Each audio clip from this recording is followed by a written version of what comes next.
నా కళ్ళు నాకు వరమా శాపమా? అదేంటండి, ఎవరికైనా కళ్ళు ఒక మంచిని చూడడానికి, మంచిగా ప్రవర్తించడానికి, ఒక మంచి నడవడికని మనం అలవర్చుకోవడానికి అవసరం కదా. ఎలా శాపం అవుతాయి అంటే, నా చిన్నతనంలో జరిగిన ఒక సంఘటన ఇక్కడ మీకు చెప్పాలి. ఇది ఎన్ని తరాల క్రితం ఎవరికి ఇలా ఉందో తెలియదు, కానీ అమ్మగారి వైపు కానీ నాన్నగారి వైపు కానీ, అంటే మాకు తెలిసిన తరాల వరకు, పెద్దవాళ్ళకి తెలిసినంత వరకు ఇటువైపు ఒక 6 తరాలు, అటువైపు ఒక 7 తరాల్లో ఎవరికి కూడా ఇలాంటి కళ్ళు లేవు. నాకు మాత్రం బై బర్త్ కళ్ళు చాలా బ్లూ కలర్గా ఉండేవి. అంటే మనకి స్కై ఏ కలర్లో ఉందో ఆకాశం నీలి రంగులో ఉంటుందంటాం కదా, నా కళ్ళు అలాగే ఉండేవి. అప్పట్లో ఫోటోలు తీయించలేదు, సో ఒక ఫోటో కూడా నా దగ్గర లేదు. అట్లా కళ్ళు ఉన్నప్పుడు ఒక 3 months 6 months వరకు అమ్మ వాళ్ళు వెయిట్ చేసి, నేనైతే రెస్పాండ్ అవుతున్నాను, ఏ డైరెక్షన్లో పిలిచినా చూడడం, ఇట్లా రెస్పాండ్ అవుతున్నాను, ఎవరు ఎటువైపు నుంచి పిలిచినా చూడడం. కానీ వాళ్ళకి ఇంకా ఏదో వాళ్ళు వీళ్ళు ఏదైనా శాపం వల్ల ఇలా వచ్చిందన్నారు, కొంతమంది ఏదో ఇంకా పూజలు అన్నారు, అన్నీ అయిపోయాయి. అలాగే నన్ను డెలివరీ చేసిన డాక్టర్ గారు ఉన్నారు, డాక్టర్ సుజాతమ్మ గారని, నెల్లూరు రామచంద్రారెడ్డి హాస్పిటల్లో నాకు డెలివరీ చేస్తున్నారు. సో ఇంకా అమ్మ నాన్నమ్మ వాళ్ళు వీళ్ళందరూ కలిసి నన్ను ఆవిడ దగ్గరికి తీసుకెళ్లారు. నా కాంప్లెక్షన్ ఎలా ఉండేదంటే పింక్ కలర్లో ఉండేది బాడీ కాంప్లెక్షన్. హెయిర్ ఏమో కాపర్ కలర్లో ఉండేది, ఐస్ బ్లూగా ఉండేవి. చాలామంది చూడగానే ఇదేదో ఫారిన్ బేబీ ఏమో, అలాంటి బ్రీడ్ ఏదైనానేమో అట్లా కూడా అనుకునేవాళ్ళట. కానీ అవేమీ కాదు.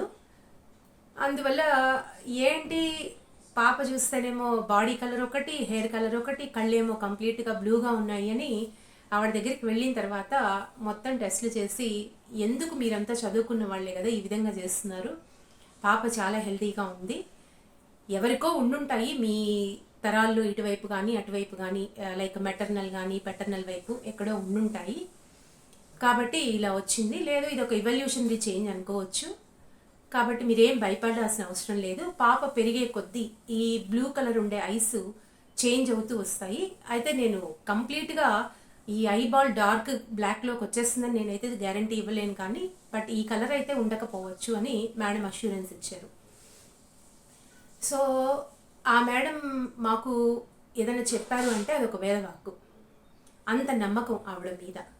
సరే నాన్నగారు వాళ్ళు ఇంటికి వచ్చేసారు, నా గ్రోత్ స్టార్ట్ అయింది. చిన్నగా ఒక 1 year వచ్చేసరికి ఈ డార్క్ బ్లూగా ఉండే ఐస్ లైట్ బ్లూలోకి చేంజ్ అయింది. సో ఆ లైట్ బ్లూగా చేంజ్ అయిన ఐస్ దగ్గర దగ్గర నాకు ఒక 10-12 years వచ్చే వరకు అలానే ఉండిపోయాయి, లైట్ బ్లూ కలర్లో. 5th year నుంచి స్కూల్కి వెళ్ళడం స్టార్ట్ చేశాను. ఎప్పుడైతే 5th yearలో స్కూల్లో వేశారో ఈ చుట్టుపక్కల పిల్లలందరూ కూడా కొంచెం నన్ను డిఫరెంట్గా చూసేవాళ్ళు అనమాట. అంటే వాళ్ళందరికంటే నేను బాడీ కలర్ కానీ, హెయిర్ కలర్ కానీ, కర్లీ హెయిర్ కాపర్ కలర్లో ఉండేది, ఐస్ ఏమో లైట్ బ్లూగా వచ్చేసాయి, నెక్స్ట్ కాంప్లెక్షన్ ఏమో పింక్ కలర్లో ఉండేది, ఫుల్ బాడీ కాంప్లెక్షన్. కొంచెం డిఫరెంట్గా ఉండేసరికి కొంతమంది బాగా ఫ్రెండ్స్ అయిపోయారు, కొంతమంది డిఫరెంట్గా ట్రీట్ చేయడం స్టార్ట్ చేశారు. అందరం చిన్నపిల్లలమే కదా, ఎవరికి తెలియదు.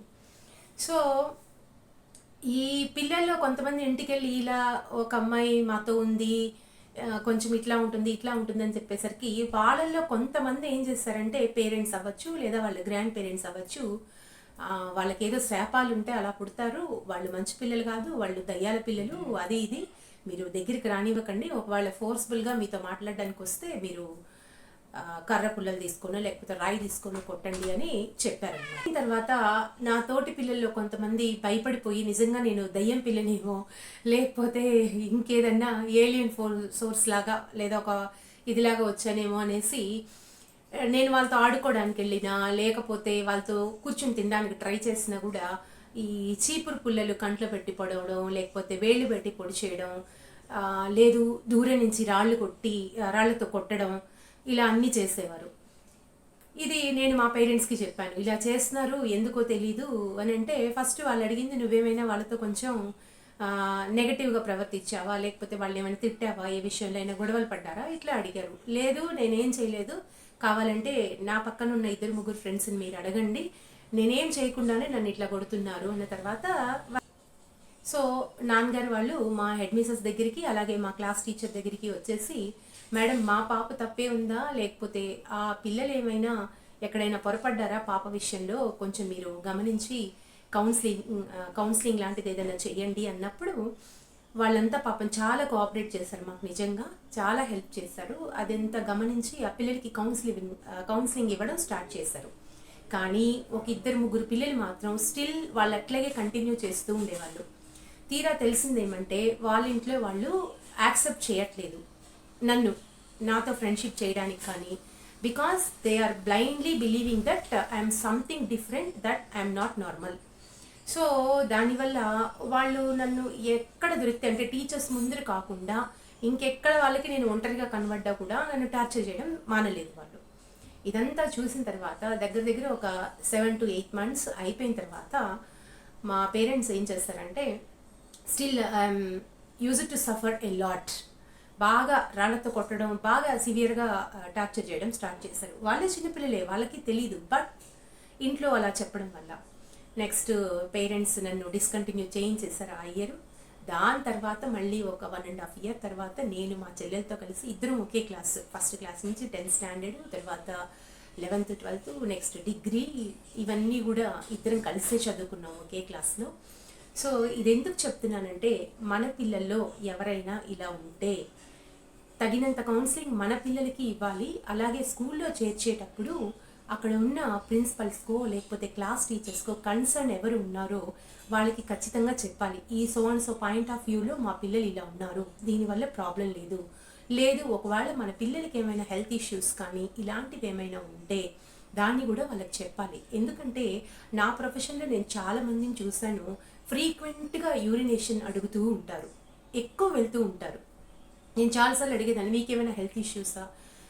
ఇక్కడ ఇంకొక పాయింట్ కూడా గుర్తుపెట్టుకోవాలి, మనం పిల్లలు పెద్ద పిల్లల చిన్న పిల్లల నలుగురు ముందు మనం అన్నీ అడగచ్చా అడగకూడదా, ఇవన్నీ గుర్తుపెట్టుకుని ఆ పేరెంట్స్ని పిలిపించి వాళ్ళకి ఏంటి ప్రాబ్లం, నిజంగా ప్రాబ్లం ఉందా, లేదంటే ఎందుకు ఇలా అయింది అని తెలుసుకొని తోటి పిల్లలకు కూడా కౌన్సిలింగ్ ఇస్తూ ఉంటే ఇలాంటి ప్రాబ్లమ్స్ ఏవీ రావు. అంటే ఈ విషయాలు నేను మీతో ఎందుకు పంచుకుంటున్నానంటే, నేనేం అబ్నార్మల్ కాదు, I'm perfectly all right baby. ఆ టైంలో బాగా హెల్తీగా ఉండేదాన్ని, కానీ నాకు వచ్చిన ఈ జెనెటికల్ ఇది వల్ల తోటి పిల్లల దగ్గర అవమానాలు పడడం, వాళ్ళ చేత కొట్టించుకోవడం, నా స్టడీస్నే నేను ఒక నియర్ అబౌట్ 2 years నేను స్టాప్ చేసుకోవడం, పేరెంట్స్ మళ్ళీ వచ్చి స్కూల్లో మాట్లాడడం, ఇదంతా జరిగింది. కాబట్టి మన ఇంట్లో దయచేసి ఇలాంటివి ఏవైనా ఉంటే మీరు తప్పకుండా వెళ్ళి అక్కడున్న ఫ్రెండ్స్ తోటి మాట్లాడి కౌన్సిలింగ్ చేయడానికి ట్రై చేయండి. ఇప్పుడైతే నేను ఆల్మోస్ట్ 40sలోకి వచ్చేసాను. సో నా కళ్ళు కూడా చాలా కలర్స్ చేంజ్ అయ్యి ఇప్పుడు గ్రీనిష్గా అట్ లాస్ట్ సెటిల్ అయిపోయి ఉన్నాయి. ఇప్పటికి కూడా అందరూ అడుగుతారు, మేడం మీ కళ్ళు ఇలా ఉన్నాయి, మీ కళ్ళు ఇలా ఉన్నాయి, మీకు బై బర్త్ ఇలా ఉన్నాయా. ఇప్పటికి కూడా చాలామంది దగ్గరికి వచ్చి మిమ్మల్ని టచ్ చేసి చూడొచ్చా, తర్వాత ఇలా అంటారు, ఇలా టచ్ చేసి చూడొచ్చా, లేదంటే ఇలా ప్రెస్ చేసి చూడొచ్చా. ఎందుకంటే వాళ్ళకి ఇంకా డౌట్ ఏమంటే, నేను ఏమైనా లెన్స్ వాడుతున్నానా, వాడితే ఎక్కడ ఈ లెన్స్ కొన్నారు. కొంతమంది డైరెక్ట్గా అడిగేస్తారు, మీరు వాడే లెన్స్ ఏ కంపెనీవి అనేసి. నావి లెన్స్ ఏం కాదండి, నాకు బై బర్త్ ఇది పెద్దవాళ్ళు ఇచ్చిన ఒక రకమైన ఆశీర్వచనమే అనుకోవచ్చు. మరి ఎవరికి ఉంది అనేది నాకైతే కరెక్ట్గా తెలీదు. సో నాకు వచ్చేసాయి ఐస్. నా తర్వాత మా ఇంట్లో మా బ్రదర్కి కొంచెం నాలాగా ఉంటాయి, బట్ తను బ్లూ కాదు, లైట్ గ్రీనిష్గా ఉంటాయి. నాకు దాదాపుగా గ్రీనిష్గా ఉండేవి, అది కూడా కలర్ చేంజ్ అయ్యి ఇప్పుడు లైట్ గ్రీన్గా ఉన్నాయన్నమాట నా ఐస్. ఇదండి నా చిన్నప్పుడు స్టోరీ, నా కళ్ళ స్టోరీ. అందుకే అన్నాను, నా కళ్ళు నాకు వరమా శాపమా.